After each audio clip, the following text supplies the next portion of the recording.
Les cinquièmes, bonjour, je vous retrouve pour la vidéo du cours du chapitre 10 où on va voir comment décrire un mouvement. Donc on va commencer par faire un petit rappel de vocabulaire sur les trajectoires, quels sont les différents types de trajectoires à connaître et comment les nommer. Ensuite, on continue sur la relativité du mouvement, c'est-à-dire de voir que le mouvement n'est pas forcément perçu de la même manière en fonction de l'endroit où on se place pour étudier le mouvement. Par exemple, quand on est dans un train ou quand on est sur le quai de la gare, on ne va pas voir les mêmes mouvements. Et dernière chose, on va voir comment faire des calculs de vitesse. On commence donc par le petit 1, les trajectoires d'un objet. 1. Trajectoire d'un objet. La trajectoire est l'ensemble des positions prises par un objet au cours de son mouvement. Quand un objet se déplace, il passe d'une position à une autre. Ce qu'on appelle la trajectoire, c'est l'ensemble des positions que l'objet a occupées. Allez, occupe bien! Ici, sur une descente en ski hors-piste, on va pouvoir voir que la trajectoire du skieur est matérialisée par sa trace. C'est-à-dire que tous les endroits par lesquels le skieur est passé se voient car il laisse une trace dans la neige.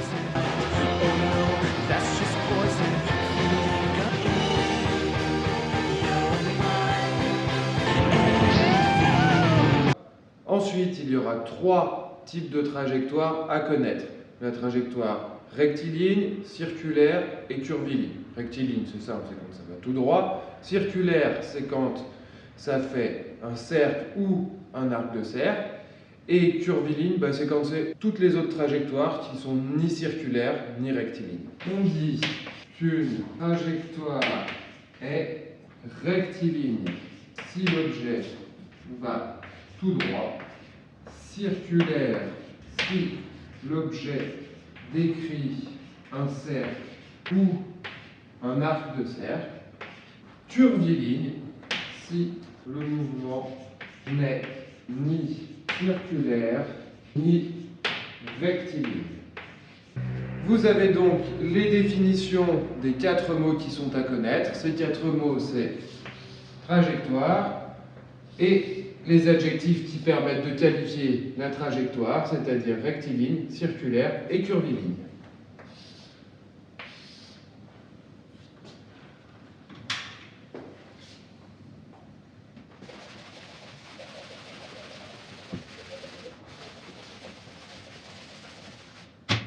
Maintenant, comme on l'a vu dans l'activité 1, on va reparler de la relativité du mouvement. Petit 2, relativité du mouvement. Alors, pourquoi on dit que le mouvement il est relatif? Déjà, relatif, ça veut dire quoi? Relatif, ça veut dire que c'est relié à quelque chose. Donc ça dépend de quelque chose. On voit sur l'animation que quand on est dans le train, la balle rebondit verticalement, alors que si on l'observe depuis l'extérieur du train, on voit toujours qu'elle rebondit, mais elle avance en même temps. Dans les deux cas, on observe le mouvement de la même balle, mais la différence, c'est qu'une fois on est à l'intérieur du train, une fois on est à l'extérieur. Et c'est pour ça qu'on ne voit pas le même mouvement. C'est pour ça qu'on dit que le mouvement est relatif. Donc, le mouvement d'un objet, il va dépendre de où on l'observe. Ce où on l'observe, ce lieu depuis lequel on observe un mouvement, on appelle ça un référentiel. On dit que le mouvement est relatif car il dépend d'où on l'observe. Deuxième chose, le référentiel est l'endroit depuis lequel on observe un mouvement.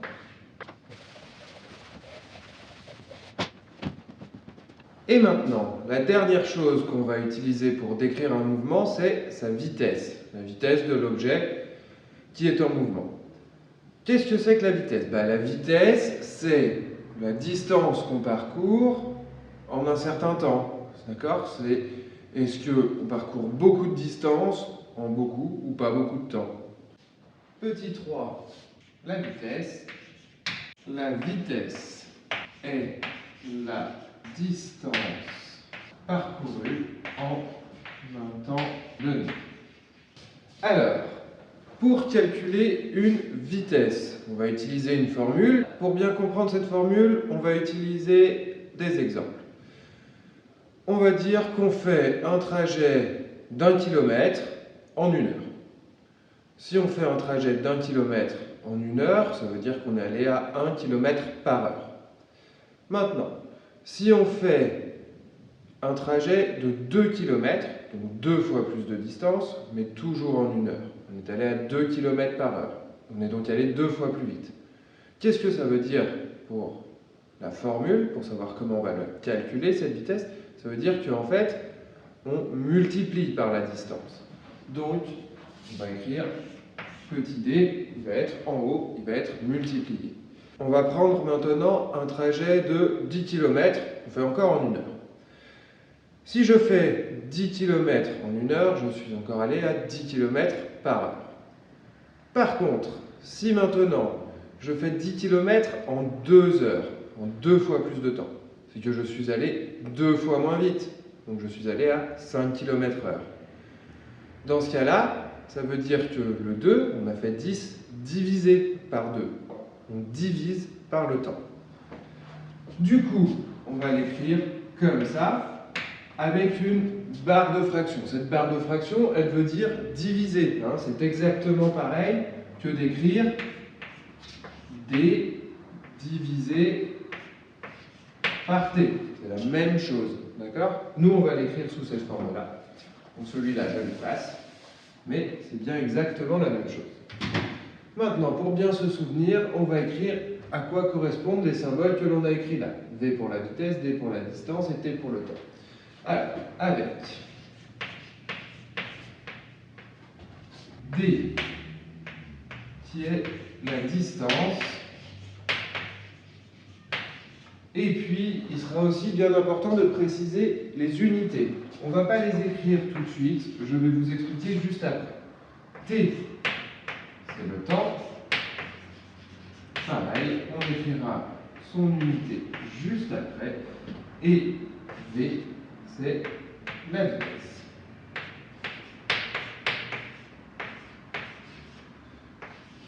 Alors, pour les unités. Les unités de distance et de temps, vous les connaissez assez bien, mais on peut en prendre des différentes. Par exemple, la distance, je peux la mesurer en mètres, en centimètres, en kilomètres, etc. D'accord? Le temps, c'est pareil, ça pourrait être en secondes, en heures, en jours, en années.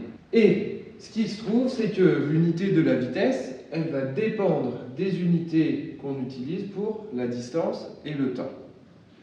Alors, on va prendre l'unité que vous connaissez le mieux pour les vitesses, c'est le kilomètre-heure.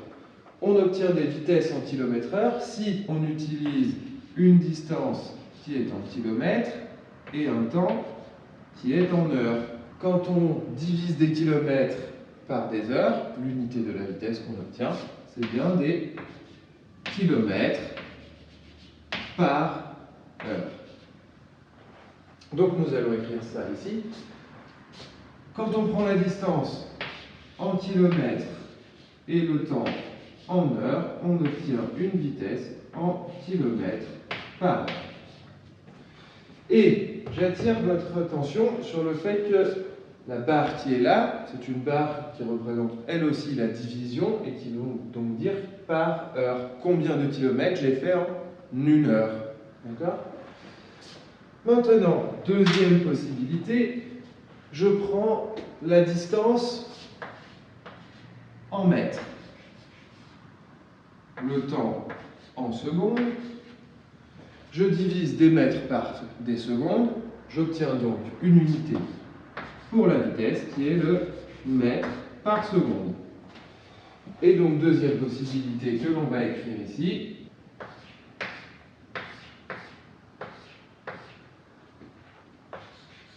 avec la distance en mètres, le temps en secondes, on obtient une vitesse en mètres par seconde.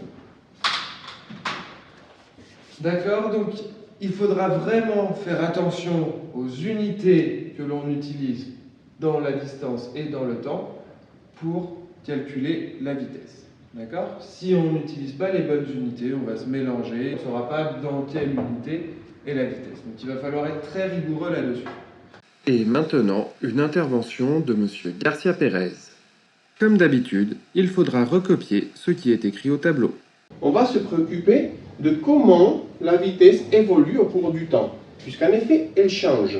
Donc, on va regarder et on va voir que on doit qualifier le mouvement d'une certaine façon en fonction de l'évolution de cette vitesse. Lorsque la vitesse est constante, imaginons un mouvement dans lequel la vitesse est constante comme celui-ci. Dans ce cas-là, le mouvement il est uniforme. Là, je vous montre une chronophotographie dans laquelle on peut voir ça. Il y a des photos successives qui ont été prises sur le même mouvement au cours du temps et on peut voir que la distance entre qui espace chacune des photos est exactement la même pour le même temps. Donc, on déduit que la vitesse est constante. Ensuite, on va parler de vitesse accélérée si la vitesse augmente au cours du temps.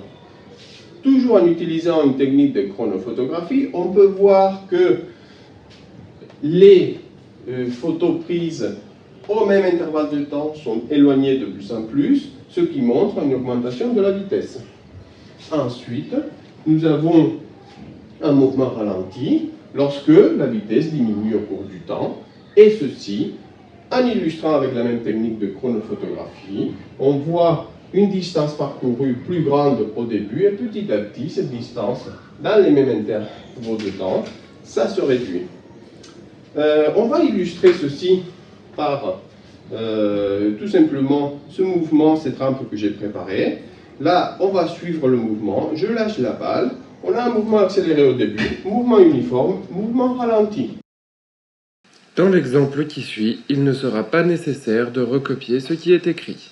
Sur cette rampe, on lâche la balle sans élan. Elle a donc une vitesse nulle au moment où on la lâche. Elle accélère pendant la descente à une vitesse constante sur le plat et freine pendant la montée. Sur la chronophotographie, les photos sont séparées par des intervalles de temps qui sont tout le temps égaux. Lors de la descente, on voit que la distance qui sépare les positions successives de la balle augmente, alors que le temps qui sépare ces photos, lui, est constant.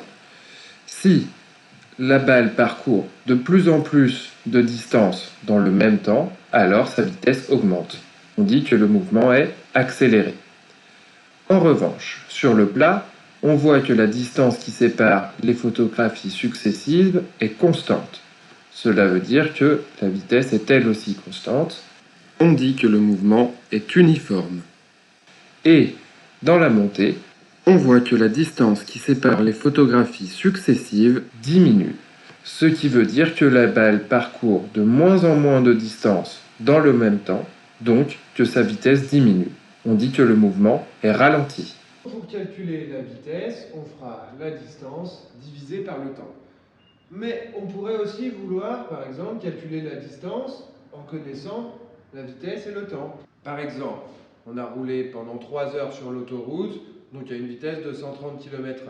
Là, je connais la vitesse et le temps, d'accord? 3 heures et 130 km/h, je connais donc la vitesse et le temps, et je voudrais calculer la distance parcourue. On va voir comment est-ce qu'on fait pour faire ça. On est toujours dans le grand 3, je ne l'efface pas. On est toujours dans le grand 3, je ne l'ai pas effacé. Je vais réécrire ici la formule que l'on connaît. Vitesse est égale à distance divisée par temps. Dans l'exemple dont on vient de parler, ce qu'on veut calculer, c'est la distance. Je vais l'entourer en rouge. D'accord? Donc celui-là, c'est celui qu'on veut isoler. On veut que la distance se retrouve tout seul pour pouvoir le calculer. On va devoir manipuler la formule pour la transformer et avoir D tout seul d'un côté. La première chose dont il faut se souvenir, c'est que quand on fait une opération d'un côté du signe égal, il faut réaliser la même opération de l'autre côté, sinon l'égalité n'est plus une égalité. Deuxième chose, l'opération contraire de la division, c'est la multiplication. Division et multiplication sont des opérations qui sont contraires l'une et l'autre. De la même manière que l'opération contraire de l'addition, c'est la soustraction. D'accord ? Ici, nous avons des multiplications et des divisions. Donc, on va utiliser division et multiplication.